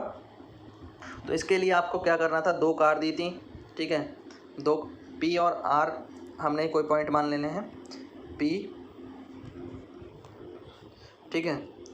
तो एक कार ए जो है, कार ए का स्लोप है पी से आर, और दूसरा स्लोप जो है वो है एस से क्यू, ये कार बी का स्लोप है। तो ए कार 5 सेकंड में रुक जाती है, देखो यहाँ 5 सेकंड में आके 0 हो गया। यहाँ पे स्पीड जब उसकी कुछ थी 52 जो भी है मीटर पर सेकंड में चेंज करके लिखा है, और दूसरी स्पीड यहाँ पे थी और फिर वो 10 सेकंड में आके रुक जाती है, ठीक है, 10 सेकंड में आके कार रुक जाती है। तो ये सब चीज़ें दी हैं। अब जो एरिया अंडर द कर्व होता है, मैंने पहले भी बताया था, एरिया अंडर द कर्व क्या होता है? डिस्टेंस के इक्वल होता है। तो एक बार इस कर्व के अंडर एरिया निकाल लेंगे, और दूसरा एरिया हम निकाल लेंगे इस कर्व के अंदर। ये छोटा वाला जो ग्राफ है उसमें आपको दिख रहा होगा, ठीक है, देखो। तो ये दोनों कैलकुलेट करने हैं। एक ये एरिया कैसे निकलेगा? Half into base into height, ये half into base into height, ये बेस है 5 सेकंड और ये हाइट है। इसी तरह से दूसरा जो वो है कार बी के लिए, ये वाला ट्रायंगल है, और इस ट्रायंगल में भी एरिया ऐसे ही निकलेगा बेस इंटू हाइट से, ठीक है। तो इस वाले ट्रायंगल में भी सेम फार्मूला लगेगा। देखिए कैसे निकाला है। तो डिस्टेंस हमने निकाली, area half into base into height, तो 1/2 5 इंटू 52, सॉल्व किया तो ये आ गया, ठीक है। इसको मीटर पर सेकंड में बदल लेना है, तो 36.11 मीटर आ गया। किलोमीटर पर आवर को बदलने के लिए क्या करोगे? मीटर पर सेकंड में मल्टीप्लाई करोगे 5/18 की। इसी तरह से यहाँ पे है ये, इसको मल्टीप्लाई किया 5/18 या 1000/300 से, तो यहाँ 10 सेकंड दी थी और स्पीड दी थी 3, तो दोनों को रख दिया 1/2 इंटू 10 इंटू 3 इंटू 5/18 और हो जाएगा। सॉल्व होकर आ गया 4.16 मीटर। तो कौन सी कार ज़्यादा दूर तक जाएगी चलने के बाद, ब्रेक लगाने शुरू करने के बाद? तो ये तो 4 मीटर जाएगी, 4 मीटर समथिंग 4.16, और ये 36 समथिंग यानी 36.1। तो कौन सी कार ज़्यादा जाएगी? कार ए। कार ए ज़्यादा दूरी जो है कवर करती है 5 ही सेकंड में, क्योंकि वो तेज़ चल रही थी, उसकी स्पीड पहले ही ज़्यादा थी, उसकी स्पीड ज़्यादा थी ना। ब्रेक भले ही हमने तेज़ लगाई, 5 सेकंड में कार को रोक लिया, बट वो 5 सेकंड में ही ज़्यादा दूरी कवर कर जाएगी क्योंकि उसकी स्पीड ज़्यादा थी, ठीक है। अब नेक्स्ट क्वेश्चन देखेंगे। Figure 8.11 show the distance time graph. हमें दिखाना है 3 ऑब्जेक्ट हैं ए बी सी के लिए, ग्राफ दिए गए हैं और उनको स्टडी करके बताना है which of 3 is travelling faster, कौन सा सबसे तेज़ है। Are all 3 even at the same point on the road, क्या हर एक सेम पॉइंट पे है सड़क पे। How far C is travelling when B passes A, तो सी कहाँ पे है जब बी क्रॉस करता है ए को। हाउ, वो कितनी दूर है, सी कितनी दूर है जब बी क्रॉस करता है ए को। How far has B travelled, B कितनी दूरी तय कर चुका है ये बताना है। By the time it pass C, C को पास करने से पहले कितनी दूरी तय कर ले। तो अब इस डायग्राम में देखिए, इस डायग्राम में कुछ हमें स्ट्रेट लाइन जो है दी है, ये है सी के लिए, ये कार सी के लिए ग्राफ है, ये कार ए के लिए ग्राफ है और ये कार बी के लिए ग्राफ है। तो ये ग्राफ प्लॉट किए हैं और नीचे हमें टाइम दिए हुए हैं और इधर डिस्टेंस, तो कितने समय में कौन कौन क्या क्या ट्रैवल करता है। ठीक है, तो अब क्वेश्चन को अगर हम देखें तो फर्स्ट क्वेश्चन हमसे क्या कहता है, तो फर्स्ट क्वेश्चन कहता है कि विच ऑफ 3 विल ट्रैवल फास्टेस्ट, तो कौन फास्ट ट्रैवल करेगा जिसका स्लोप सबसे ज़्यादा हो, जिसका स्लोप सबसे ज़्यादा हो। तो एंगल अगर आप देखेंगे तो यहाँ से इसका एंगल ये है, तो इसका स्लोप ये ए का स्लोप है और बी का जो स्लोप है, देखिए मैं आपको, स्लोप होता है एंगल, तो बी का जो हॉरिजॉन्टल के साथ जो स्लोप है वो सबसे बड़ा एंगल है। आपको देखने में भी पता चल जाएगा, ये जो बी जो एंगल बना रहा है, बी लाइन वो सबसे बड़ा एंगल बना रही है, यानी स्लोप मैक्सिमम है। और जिसका स्लोप सबसे ज़्यादा होता है, ध्यान से सुनेंगे, स्लोप जिसका सबसे ज़्यादा होता है वही ऑब्जेक्ट जो है क्या ट्रैवल कर रहा है, फास्टेस्ट। अगर हमारा डिस्टेंस टाइम ग्राफ दे रखा है तो डिस्टेंस टाइम ग्राफ में कौन फास्टेस्ट है, जिसका स्लोप सबसे ज़्यादा हो, जो सबसे ज़्यादा एंगल बनाते हुए इस लाइन जा रही होगी। ठीक है, तो यहाँ हॉरिजॉन्टल के साथ इसका एंगल ये है। इसी तरह से अगर हम ए का एंगल देखेंगे तो ए का जो एंगल है वो ये एंगल है हॉरिजॉन्टल के साथ। ठीक है, सेकंड क्वेश्चन क्या है, are all 3 ever at the same point on the road, क्या तीनों कभी सेम पॉइंट पे थे, क्या कभी सेम पॉइंट पे थे। और थर्ड क्वेश्चन में how far C travelled the B, तो इसके लिए हमें यहाँ से कुछ रीडिंग्स लेनी पड़ेंगी, ये जो डाटा दिए हुए हैं तो इनकी रीडिंग नोट करनी पड़ेंगी। तो नेक्स्ट पे आ जाते हैं। तो फर्स्ट क्वेश्चन का आंसर जो होगा वो हो जाएगा कि ऑब्जेक्ट बी जो है वो फास्टेस्ट है। फास्टेस्ट कौन है, बी। सेकंड, क्या कभी सेम पॉइंट पे होंगे, तो नहीं होंगे। सी हमें सॉल्व करना है, डी हमें सॉल्व करना है। सॉल्व कैसे करेंगे, सॉल्व करने की बात करते हैं बी पार्ट की। ठीक है, बी को कैसे सॉल्व करना है देखिए, तो बी को सॉल्व करना होगा और बी को कैसे सॉल्व किया जाएगा। तो बी में क्या है, ए बी सी, तो ये तो नो हो गया, ये सभी कभी एक सेम पॉइंट पर नहीं होंगे। ऑल 3 जो है ये कभी भी एक सेम पॉइंट पर नहीं होंगे रोड पर। उसके बाद सी में क्वेश्चन को देख लो एक बार फिर से। सी में how far has C travelled, C कितनी दूर जा चुका है जब बी ने ए को क्रॉस किया। तो बी ने ए को क्रॉस किया, ग्राफ में यहाँ पे किया है क्रॉस, ठीक है, और बी ने ए को क्रॉस, तो बी लाइन, ये बी लाइन है, ये बी का कर्व है और ये कर्व ए का है। तो इन दोनों ने यहाँ क्रॉस किया, तो इस पॉइंट पे आपको रीडिंग नोट करनी है। तो इस पॉइंट पे जब आप रीडिंग नोट करेंगे और यहाँ पे रीडिंग नोट करेंगे तो इसके डाटा का एनालिसिस करना है। तो ये डाटा एनालाइज करके आपको दे रखा है। तो 7 बॉक्स हैं 4 किलोमीटर, 1 स्क्वायर बॉक्स का मतलब है 4/7 किलोमीटर। जब 7 बॉक्स हुए और 7 बॉक्स का मतलब हो गया 4 किलोमीटर, 7 बॉक्स का मतलब हो गया 4 किलोमीटर। तो एक बॉक्स क्या बताएगा, एक बॉक्स बताएगा 4/7 किलोमीटर को। क्लियर है, एक बॉक्स बताएगा 4/7 किलोमीटर को। तो सी में 4 ब्लॉक्स हैं, सी में 4 ब्लॉक्स हैं ओरिजिन से। इसका मतलब तो 4 ब्लॉक्स, एक ब्लॉक का मतलब कितना आ गया, एक ब्लॉक का मतलब आ गया 4/7। तो 4 ब्लॉक का मतलब कितना हो जाएगा, 4/7 × 4। जब हमें ज़्यादा से कम निकालने होते हैं, जैसे हमने पहले निकाला 7 बॉक्स का मतलब था 4, तो उसके बाद 1 का निकालने के लिए डिवाइड किया, फिर 1 से 4 का निकालने के लिए मल्टीप्लाई। तो इसका मतलब क्या हो गया 16/7। थोड़े से पिक्सल बढ़ा लेंगे तो क्लियर दिखाई देगा, ठीक है, 16/7। और इसके बाद जो है बी जब पास करता है ए को तो 8 किलोमीटर कवर कर चुका है, 8 पे आ रहा है वो, तो 8 किलोमीटर कवर कर चुका है डिस्टेंस। तो डिस्टेंस ट्रेवल्ड बाई सी हो जाएगी 8 - 16/7। 8 माइनस 16/7, तो 8 में से 16/7 माइनस कर लो तो आपको एलसीएम लेना होगा। एलसीएम आ जाएगा आपका 7 और 18 7 या 56 माइनस 16, तो आंसर विल बी द 40/7 और 40/7 को आप सॉल्व करेंगे तो आ जाएगा 5.714 किलोमीटर। ठीक है बच्चों, तो इस तरह से आपको ये सॉल्व करना था।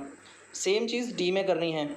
डी में क्वेश्चन क्या पूछा है, डी पार्ट में हाउ फार बी ट्रेवल। अब बी कितनी दूर गया है, जब बाय द टाइम पास सी, जब वो सी को क्रॉस करता है, तो बी ये लाइन है और सी लाइन ये है, तो जहाँ ये क्रॉस करते हैं तो ये दूरी कितनी है, ये दूरी हमें निकालनी है। तो हम इसको कैसे निकाल सकते हैं, टाइम हमें यहाँ से यहाँ तक का टाइम मिल जाएगा, यहाँ से यहाँ तक आपके पास टाइम होगा। उसके बाद इसके लिए आप डिस्टेंस भी देख सकते हैं। तो क्या किया, डिस्टेंस ट्रेवल सी पे 9 स्क्वायर बॉक्स थे, 9 स्क्वायर बॉक्स हैं, तो 9 स्क्वायर बॉक्स, 1 स्क्वायर बॉक्स की वैल्यू ऑलरेडी हमें पिछले को उसमें सी पार्ट में मिल गई थी, 4/7 थी 1 बॉक्स की। तो 9 बॉक्स की वैल्यू कितनी हो जाएगी, 9 बॉक्स की वैल्यू हो जाएगी 9 × 4/7, 9 × 4/7 यानी कि 36/7। ठीक है, अब 36/7 इससे डिवाइड कर लो तो आपके पास कितना आ जाएगा, 5.143 किलोमीटर। हो गया सॉल्व। जब एक बॉक्स का मतलब ये है, एक बॉक्स मतलब 4/7 किलोमीटर और 9 बॉक्स का मतलब हो जाएगा 9/7 × 4, और इसको सॉल्व कर लिया तो ये आ गया। ठीक, नेक्स्ट क्वेश्चन देखिए। नेक्स्ट क्वेश्चन क्या है, ए बॉल इज जेंटली ड्रॉप्ड। एक बॉल को ड्रॉप किया जाता है और वो नीचे की ओर आती है। ठीक है, तो a ball is gently dropped from the height 20 metre, और कितने की हाइट से, 20 मीटर की हाइट से आती है। इट्स वेलोसिटी इंक्रीज यूनिफॉर्मली, इसकी वेलोसिटी बढ़ती जाती है यूनिफॉर्मली लगातार 10 मीटर पर सेकंड स्क्वायर से। तो ये वैल्यू आपको जी की दी है, ग्रेविटेशनल एक्सेलरेशन की वैल्यू, ए की वैल्यू दे दी। ठीक है, हाइट आपको दे रखी थी एस 20 मीटर और ए की वैल्यू गिवन है 10 मीटर पर सेकंड स्क्वायर। ठीक है, एक बच्चे ने बहुत मैसेज किया कि सर राइटिंग थोड़ी साफ़ कर लो, तो बेटा ये जो पेन से इससे लिखते हैं इससे थोड़ी ऐसी आती है राइटिंग, इसीलिए जो है क्वेश्चन आपका जो ये मैं शो कर रहा हूँ आंसर जो है प्रिंटेड आंसर, तो वो समझाने के लिए लिख रहा हूँ। थोड़ा उसमें आप फोकस करेंगे तो आपको समझ में आएगा कि क्या लिखा गया है। तो हाइट थी 20 मीटर। ठीक है, लाइट पेन से इतनी साफ़ राइटिंग नहीं आ सकती है, और तो ये टच पेन है एस, और ए की वैल्यू है 10 मीटर पर सेकंड स्क्वायर। उसने जब स्टार्ट किया था नीचे गिरना तो इनिशियली वेलोसिटी कितनी थी, यू की वैल्यू थी 0। तो हमसे क्या पूछा है, वेलोसिटी एट द स्ट्राइक, तो आपसे वी की वैल्यू पूछी है। तो टी के बारे में जिक्र नहीं है तो कौन सी इक्वेशन लगाएंगे, थर्ड इक्वेशन अप्लाई कर दो। V square you square -2 + 2as, v square is equal to you square plus 2as। जब आप ये इक्वेशन अप्लाई करेंगे तो आप सॉल्व करके आंसर निकाल लेंगे। तो यहाँ पे ये इक्वेशन अप्लाई करिए, इसका जो है थोड़ा सा फॉर्म उन्होंने चेंज करके लिखा हुआ है। यू स्क्वायर को ये दूसरी साइड में ले आए तो वो माइनस का हो गया। ठीक है, यू स्क्वायर को इधर ले आएंगे तो माइनस का हो जाएगा।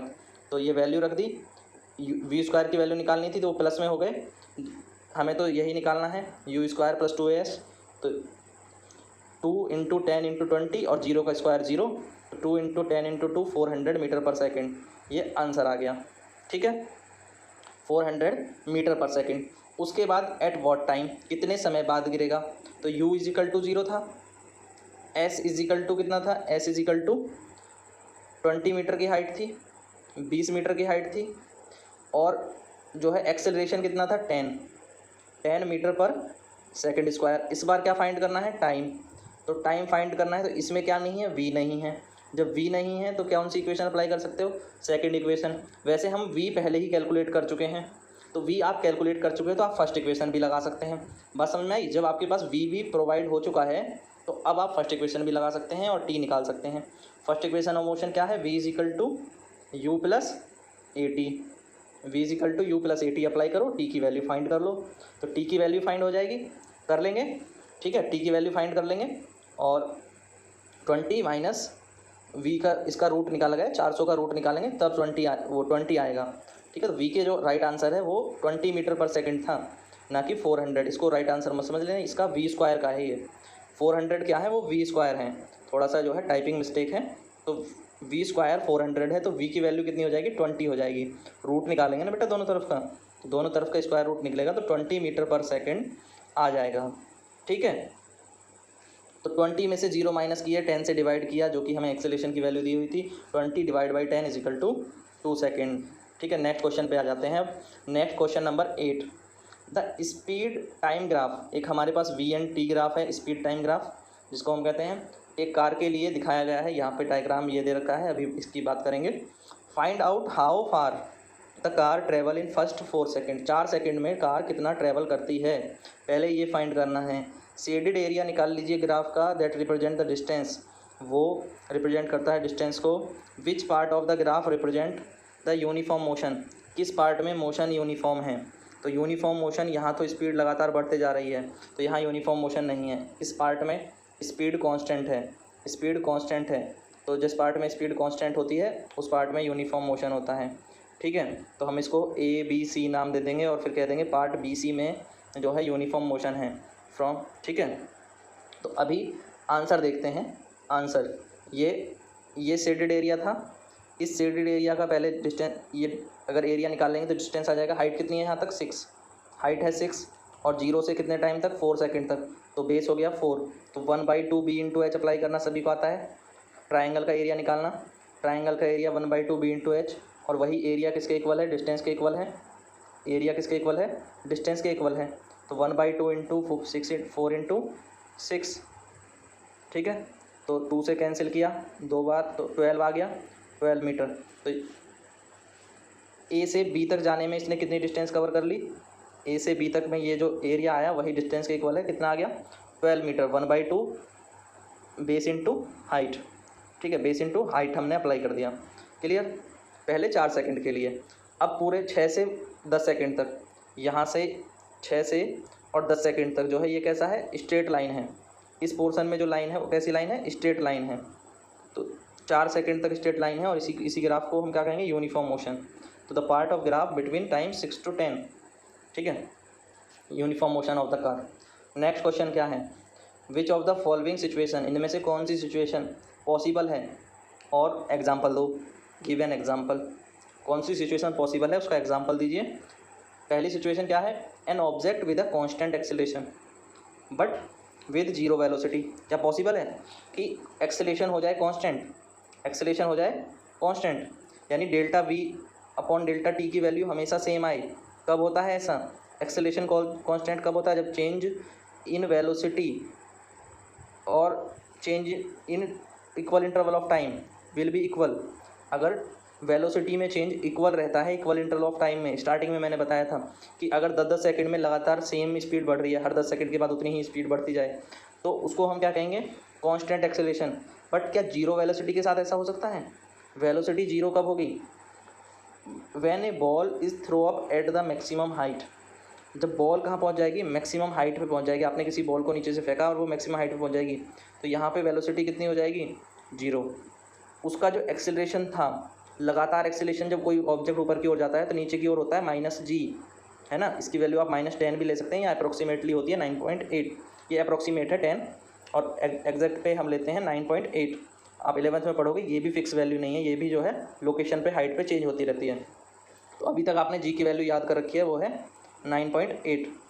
तो जब ऊपर की ओर कोई ऑब्जेक्ट फेंका गया तो उस पर लगातार नीचे की ओर जी अप्लाई होता है, ग्रेविटेशनल फोर्स अप्लाई होता है और वो कांस्टेंट बना रहता है। ठीक है, और जब वो मैक्सिमम हाइट पे पहुंच जाता है तो उसकी हाइट स्पीड 0 हो जाती है नहीं, फाइनल वेलोसिटी। तो इस कंडीशन में क्या है, जब वो मैक्सिमम हाइट पे है तो पर्टिकुलरली उस पॉइंट पे वेलोसिटी 0 है और ग्रेविटेशनल फोर्स कांस्टेंट है, तब भी तो 9.8 ही होगा। उस समय भी वही ग्रेविटी काम कर रही होगी जब स्पीड 0 हो गई। तो ये पॉसिबल है। क्लियर हो गया, पॉसिबल है। कब पॉसिबल है, जब बॉल को ऊपर की ओर फेंका जाए हाइट पे, तो जब बॉल मैक्सिमम हाइट पे पहुंच जाएगी तो 0 हाइट होगी, कांस्टेंट एक्सेलरेशन होगा, ड्यू टू ग्रेविटी एक्सेलरेशन होगा 9.8 मीटर पर सेकेंड स्क्वायर। वो 2 जो थोड़ा सा ऊपर लिखना था, 2 को थोड़ा सा ऊपर लिखना था, ये जो है ये फॉन्ट सपोर्ट नहीं कर रहा है, तो फॉन्ट सपोर्ट नहीं करना है इसलिए ये नीचे आ गया है। तो ये इस तरह से लिखा हुआ है, मैं आपको क्लियर कर देता हूँ। कहीं कहीं पे जो स्क्वायर बोला गया, अगर वो सही नहीं लिखा हो तो आप उसको ज़रूर सही कर लेंगे। वैसे तो कई जगह वो फॉन्ट में आ गया है, कई जगह नहीं आया है। बी पार्ट में क्या कह रहा है, an object moving in certain direction, कोई एक ऑब्जेक्ट है जो कि एक डायरेक्शन में मूव कर रहा है, certain direction, with an acceleration, एक एक्सेलरेशन से, यानी लगातार उसकी स्पीड या तो बढ़ती जा रही है या घटती जा रही है, इन परपेंडिकुलर डायरेक्शन, परपेंडिकुलर डायरेक्शन में एक्सेलरेशन है, एक्सेलरेशन कहाँ है, परपेंडिकुलर डायरेक्शन में। और ऐसा हमेशा कब होता है, जब कोई बॉडी सर्कुलर में घूम रही हो तो एक्सेलरेशन उसका परपेंडिकुलर हो जाता है। जब कोई बॉडी सर्कुलर मोशन करती है तभी ये कंडीशन बनती है कि वेलोसिटी की डायरेक्शन तो ऐसे हो जाएगी और एक्सेलरेशन की डायरेक्शन परपेंडिकुलर हो जाएगी। देखिए हर पॉइंट पे मैं बना के दिखा रहा हूँ, तो ये वेलोसिटी की डायरेक्शन और एक्सेलरेशन इसका इस तरह से। तो ये पॉसिबल है, ये भी पॉसिबल है यदि कोई ऑब्जेक्ट या कार ट्रेवल कर रही हो सर्कुलर पाथ में, कब, सर्कुलर ट्रैक पे। ठीक है, नेक्स्ट क्वेश्चन नंबर 10 की बात करते हैं। एक्सरसाइज के क्वेश्चन हम कर रहे हैं, 7-8 क्वेश्चन और बाकी हैं। तो वीडियो अगर थोड़ा लंबा हो जाए तो उसके लिए जो है आपको वरीड होने की ज़रूरत नहीं है, चीज़ों को समझना बहुत ज़रूरी है, भले ही हमें 5 मिनट और एक्स्ट्रा देने पड़ जाएँ, चीज़ें क्लियर होनी चाहिए। इसके बाद भी कोई क्वेरी रह जाए तो आप कमेंट करके ज़रूर बताएं कि हमारी ये क्वेरी है और ये हमें समझ नहीं आया। एन आर्टिफिशियल सैटेलाइट, एक आर्टिफिशियल सैटेलाइट है जो अर्थ के चारों ओर घूमते हैं, जो सैटेलाइट जिनकी वजह से आप टेलीविज़न देख पाते हैं, रेडियो सुन पाते हैं या मोबाइल पे बात कर पाते हैं, तो इन सब का रीज़न क्या होते हैं, सैटेलाइट, जो कि अर्थ के चारों ओर घूमते रहते हैं, जिन्हें एक फिक्स ऑर्बिट में छोड़ा जाता है। तो एक सैटेलाइट है जो कि इतनी रेडियस पे है, कितनी रेडियस पे, 42,250 किलोमीटर इतने हाइट पे है, और वो वहाँ पे चक्कर लगा रहा है और उसको 24 घंटे लगते हैं अर्थ के चारों ओर। जो आर्टिफिशियल सैटेलाइट होते हैं वो अर्थ के साथ साथ घूमते हैं, तो जब अर्थ 24 घंटे में एक चक्कर लगाती है तो वो भी 24 घंटे में लगाएंगे। ठीक है, ये एज ए साइंस की नॉलेज मैं आपको बता रहा हूँ, बट क्वेश्चन में जो टाइम दिया होता है हमें वही सॉल्व करना होता। तो आर की वैल्यू ये है, किलोमीटर को मीटर बदल लेंगे, 3 जीरो और इंक्रीज़ हो गए, 3 जीरो ऐड हो गए, तो ये वैल्यू हो गई। ठीक है, अब टाइम 24 आवर को सेकंड में चेंज किया, तो 24 घंटे में 1 घंटे में 60 मिनट होती हैं और 1 घंटे के अंदर 60 सेकंड होते हैं। 60 × 60 किया तो 86,400 सेकंड आ गया, 86,400 सेकंड आ गए। स्पीड अगर हमें निकालनी है, स्पीड क्या होती है, speed velocity distance upon time होता है, कितनी डिस्टेंस कवर करता है, सरकमफेरेंस के इक्वल। भाई सर्कल पे कोई डिस्टेंस कैसे निकालोगे, सर्कमफेरेंस निकालोगे सर्कल की, आर आपको पता है, तो सर्कमफेरेंस कितनी होती है सर्कल की, 2πr। टाइम आपको पता ही है, टाइम दिया है तो डिवाइड कर लो, 2 × पाई की वैल्यू 22/7, आर की वैल्यू आई चुकी है, अपॉन में टाइम 86,400, और इस सब को सॉल्व करेंगे तो 2 × 20, 2 × 42, 250 और फिर 30 डिवाइडेड बाई 86400 और अपॉन में 7 भी है। तो इस सब को सॉल्व करेंगे तो आपका आंसर आ जाएगा 3073.74, तो 3073.74 मीटर पर सेकंड। ठीक है, नेक्स्ट क्वेश्चन देखिए। तो ये 10 क्वेश्चंस थे जो कि एक्सरसाइज के क्वेश्चंस थे, और इसी के साथ जो इसके एक्सरसाइज क्वेश्चन है, जो चैप्टर के क्वेश्चन है, वो सब कंप्लीट हो गए।